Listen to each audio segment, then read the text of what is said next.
Pernyataan tegas tersebut disampaikan oleh Asisten 1 Pemerintah Provinsi Sumatera Selatan Apriyadi saat dijumpai dalam kegiatannya.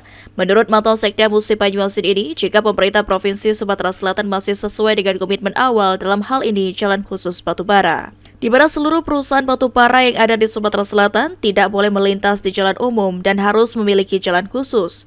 Progres jalan khusus batubara sendiri menurut Apriyadi sudah cukup baik dan dipastikan tahun ini jalan khusus batubara sudah selesai dan Pemprov tidak akan mentolerir.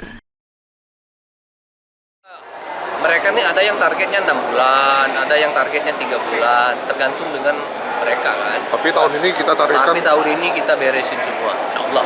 Yang nggak ada niat beresin nggak akan dikasih toleransi. Ya.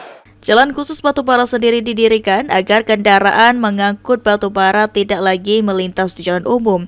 Dan solusi jangka panjang dalam mengurangi kemacetan, meningkatkan keselamatan pengguna jalan umum sekaligus mendorong pertumbuhan ekonomi masyarakat setempat. Tim Liputan PAL TV.